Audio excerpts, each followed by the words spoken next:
Hello, listening friends. नमस्कार श्रोता मित्रों, It is a great joy for us to know that you have tuned in to this broadcast. हम ये जानकर बहुत आनंदित हैं कि आप इस प्रसारण में सम्मिलित हो रहे हैं। If you are joining us for the first time, यदि आप पहली बार हमारे साथ शामिल हो रहे हैं, we are in the midst of a series of messages from the first epistle of Peter. तो हम पत्रस की पहली पत्री पर आधारित संदेश श्रृंखला के मध्य में हैं। Last time, we started to look at God's design for marriage. पिछली बार हमने विवाह पर परमेश्वर की योजना के बारे में देखना प्रारंभ किया था। What does Peter tell us about this design in 1 Peter 3? पहला पत्रस 3 अध्याय में पत्रस इस योजना के विषय में हमें क्या बताता है? In verses 1 and 2, he said, पहले और दूसरे पद में वो कहता है, Wives, you do not have to use words in your witnessing to your husband. पत्नियों, अपने पतियों को गवाही देने के लिए तुम्हें शब्दों का प्रयोग करने की आवश्यकता नहीं है। In verses 3 to 5, he said, 3 से 5 पद में वो कहता है, Wives, your inner beauty of character is your greatest asset. पत्नियों, तुम्हारे चरित्र की अंदरूनी सुंदरता तुम्हारा असली धन है। In verse 6, he said, 6 पद में वो कहता है, Your submission to God will liberate you from all fears. परमेश्वर के प्रति तुम्हारी अधीनता तुम्हें सारे भय से स्वतंत्र करेगी। Fourthly and finally, for believing couples, in verse 7, Peter said, चौथी और अंतिम बात पत्रस 7 पद में विश्वासी दंपतियों के लिए कहता है, Learn to live in harmony together, for this is how your prayers will get answered. एक दूसरे के साथ एक मनता में जीना सीखो, क्योंकि इसी से तुम्हारी प्रार्थनाएं सुनी जाएंगी। Today we're going to start with Peter's second admonition. आज हम पत्रस की दूसरी चेतावनी को देखते हुए प्रारंभ करेंगे। Believing wives' inner beauty of character is their greatest asset. विश्वासी पत्नियों के चरित्र की अंदरूनी सुंदरता ही उनका असली धन है। If you have a Bible, look at verses 3, 4 and 5 यदि आपके पास बाइबल है तो 3, 4 और 5 पद पर ध्यान दीजिए। of 1 Peter 3. पहला पत्रस 3 अध्याय। तुम्हारा श्रृंगार केवल दिखावटी ना हो, जैसे बालों को गूंथना, सोने के आभूषण और विभिन्न प्रकार के वस्त्र पहनना, वरन ये तुम्हारा आंतरिक व्यक्तित्व हो, जो नम्र और शांत मन वाले अविनाशी आभूषणों से सुसज्जित हो, जिसका परमेश्वर की दृष्टि में बड़ा मूल्य है। क्योंकि पूर्व काल में पवित्र स्त्रियां भी जो परमेश्वर में आशा रखती थीं, अपने अपने पति के अधीन रहकर अपने को इस रीति से सजाती संवारती थी। Every culture in every age has its own idea of what beauty is. हर संस्कृति का हर पीढ़ी में सुंदरता के बारे में अपना नजरिया है। The idea of what beauty is always changes from culture to culture and from age to age. सुंदरता के बारे में नजरिया संस्कृति से संस्कृति और पीढ़ी से पीढ़ी तक हमेशा बदलता रहता है। Today's idea of beauty can be seen on television and in the movies. सुंदरता के बारे में आज का नजरिया फिल्मों में और टेलीविजन पर देखा जा सकता है। Very thin women who are aggressive in manner. बहुत दुबली स्त्रियां लेकिन व्यवहार में बहुत आक्रामक। Now that may change. अब ये बदल सकता है। These things always change. ये बातें हमेशा बदल जाती हैं। In Peter's day, beauty was spending hours in braiding of the hair. पत्रस के दिनों में स्त्रियां अपने बाल बनाने में घंटों लगाती थीं। And then sticking as many pieces of silver and gold in their hair as they possibly could afford. और फिर अपनी सामर्थ्य के अनुसार वो बालों में सोने और चांदी के जितने टुकड़े लगा सकती थी लगाती थी। That was their idea of beauty. सुंदरता के बारे में ये उनका नजरिया था। But what is the principle here? परंतु यहाँ पर आचरण के लिए सिद्धांत क्या है? The principle here is this. यहाँ पर सिद्धांत ये है, Modesty in dress that would not attract others' attention is the principle. पहरावे में ऐसी सादगी जो लोगों के आकर्षण का कारण ना हो, ये चरित्र का सिद्धांत है। Certainly Paul deals with this issue of dress in the church both in Corinthians and in Timothy passage. निश्चय कलीसिया में पहरावे के इस विवाद पर पौलुस कुरिन्थियों की पत्रियों और तिमोथियस के एक भाग में दोनों जगह पर निपटता है। Modest dress in worship is not an option for godly women. आराधना में सादा पहरावा परमेश्वर भक्त स्त्रियों के लिए कोई विकल्प नहीं है। Why? क्यों? Because the focus should be on God and not you. क्योंकि ध्यान का केंद्र परमेश्वर होना चाहिए, न कि आप। Peter is saying that there is a beauty that is far more precious. पत्रस कह रहा है कि एक ऐसी सुंदरता है जो कहीं अधिक बहुमूल्य है। There is a beauty that is far more impacting. एक ऐसी सुंदरता है जो कहीं अधिक प्रभावशाली है। There is a beauty that is far more powerful. एक ऐसी सुंदरता है जो कहीं अधिक सामर्थी है। There is a beauty that is far more arresting, एक ऐसी सुंदरता है जो कहीं अधिक आकर्षक है, and that is the beauty of godly character. और वो है ईश्वरीय चरित्र की सुंदरता। My listening friends, I want you to listen to me very carefully here. मेरे श्रोता मित्रों, मैं चाहता हूं कि यहां आप मुझे बहुत ध्यानपूर्वक सुने। Peter is not saying that you should go around looking haggard. पतरस ये नहीं कह रहा है कि आप मुरझाए हुए नजर आने चाहिए, Absolutely not. बिल्कुल नहीं। But be sure that your inner beauty of character shines through your life. परंतु ये निश्चित करें कि आपके चरित्र की अंदरूनी सुंदरता आपके जीवन से चमके। What is this inner beauty of a gentle spirit? ये कोमल आत्मा की अंदरूनी सुंदरता क्या है? The inner beauty of gentle spirit means that you are not a critical person. कोमल आत्मा की अंदरूनी सुंदरता का अर्थ है कि आप एक आलोचक व्यक्ति नहीं हैं। It means that you are not a pushy and aggressive person. इसका अर्थ है कि आप एक महत्वाकांक्षी और आक्रामक व्यक्ति नहीं हैं। It means that you are not whining all the time. इसका अर्थ है कि आप हमेशा कराहने वाले नहीं हैं। It means that you are not an expert on all the subjects everywhere at all times. इसका अर्थ है कि आप हर जगह हर विषय के बारे में विशेषज्ञ नहीं हैं। But rather the beauty of a gentle spirit means this. परंतु इसके बजाय कोमल आत्मा की सुंदरता का ये अर्थ है, You speak words of encouragement when the need arises. जब जरूरत पड़ती है तो आपके मुंह से प्रोत्साहन के शब्द निकलते हैं। You speak words of wisdom when the need arises. जब जरूरत आती है तो आपके मुंह से समझदारी के शब्द निकलते हैं। You speak words that uplifts people and encouraging them. आप ऐसे शब्द बोलते हैं जो लोगों को प्रोत्साहित करते और उनका उत्साह बढ़ाते हैं। You speak words of wise counsel that comforts people when the need arises. आप समझदारी भरे परामर्श के शब्द बोलते हैं जो लोगों को सांत्वना देते हैं जब उन्हें इसकी आवश्यकता होती है। Let us now recite again. आइए फिर से देखते हैं।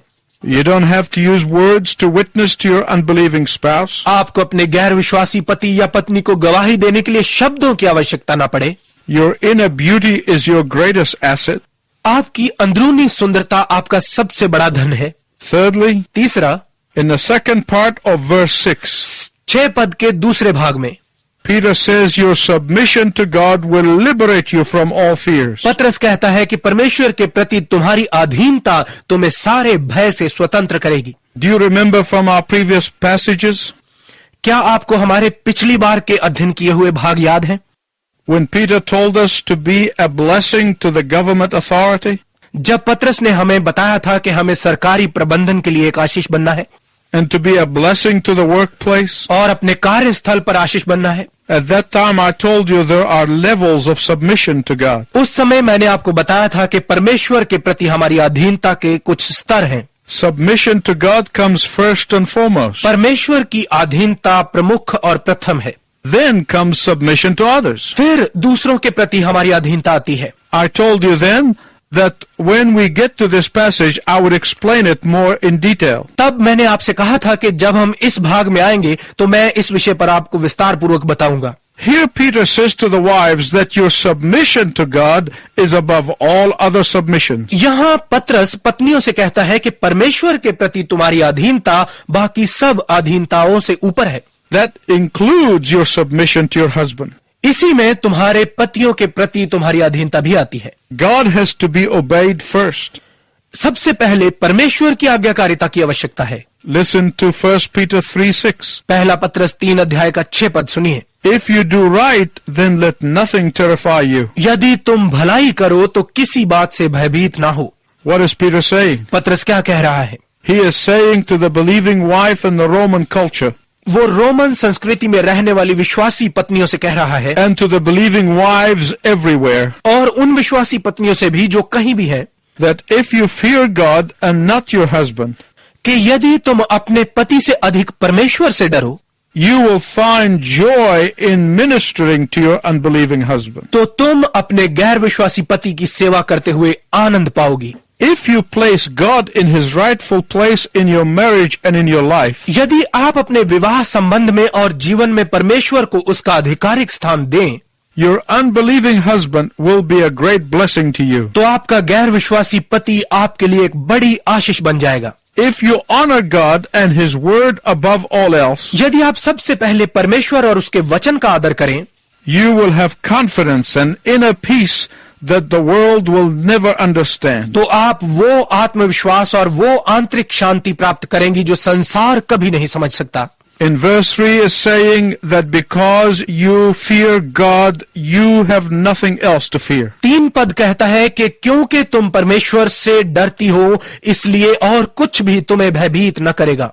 You don't have to use words to witness to your unbelieving spouse. अपने गैर विश्वासी पति या पत्नी को गवाही देने के लिए आपको शब्दों की आवश्यकता नहीं है। Your inner beauty is your greatest strength. तुम्हारी आंतरिक सुंदरता तुम्हारा सबसे बड़ा धन है। Your submission to God will liberate you from fear. परमेश्वर के प्रति तुम्हारी अधीनता तुम्हें सारे भय से स्वतंत्र करेगी।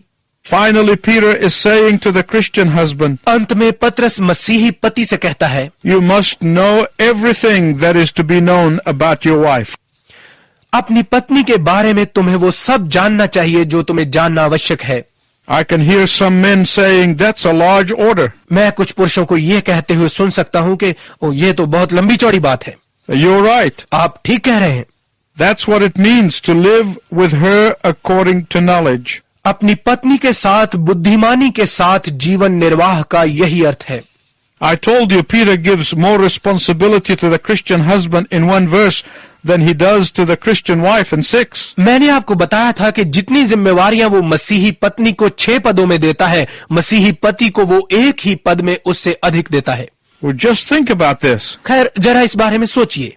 Even Freud, the great psychiatrist, said that no one could understand women. यहां तक कि फ्रॉयड जो कि एक महान मनोचिकित्सक था, वो भी कहता है कि औरत को कोई नहीं समझ सकता। And yet Peter is saying, forget about Freud, he is a fraud. और फिर भी पतरस कह रहा है कि भूल जाओ फ्रॉयड को, वो झूठा है।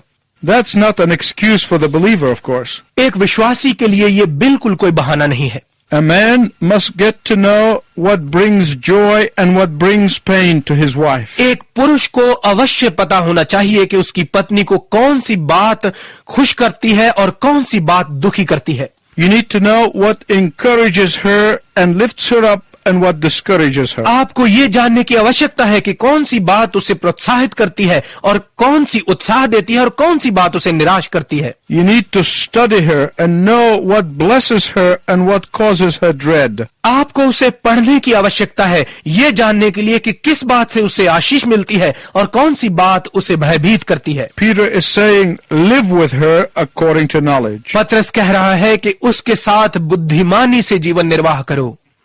What does that mean? इसका क्या अर्थ है? Living with your wife according to knowledge means you need to be ready to put her above all else. अपनी पत्नी के साथ बुद्धिमानी के साथ निर्वाह का अर्थ है कि आपको उसे सब बातों से पहले रखना है। Living with your wife according to knowledge is not the same as pandering to your wife. अपनी पत्नी के साथ जीवन निर्वाह करना अपनी पत्नी की सहायता करने जैसा नहीं है। Some people confuse the two. कुछ लोग इसे उलझा देते हैं। My listening friends, I don't want you to misunderstand me. मेरे श्रोता मित्रों, मैं नहीं चाहता कि आप मुझे गलत समझें। It is very important to understand the teaching of the Word of God. परमेश्वर के वचन की शिक्षा को समझने के लिए बहुत महत्वपूर्ण है। He is saying that pandering or just giving in will backfire. वो कह रहा है कि सहायता करना या बस समर्पित होना उल्टा भी पड़ सकता है And will cause more harm than good in the long run. और लंबे संबंध में अच्छे से अधिक बुरा हो सकता है। And you might be asking, what about unity? और आप पूछ रहे होंगे कि एकता के बारे में क्या है? Pandering and giving in is not the same as being united. सहायता करना और समर्पित होना एकता में रहने के समान नहीं है। It is not the same as being in agreement. ये एक समझौते में रहने के समान नहीं है। It is not the same as being in harmony over important issues in life. ये जीवन में महत्वपूर्ण विषयों पर एकमनता से रहने के समान नहीं है।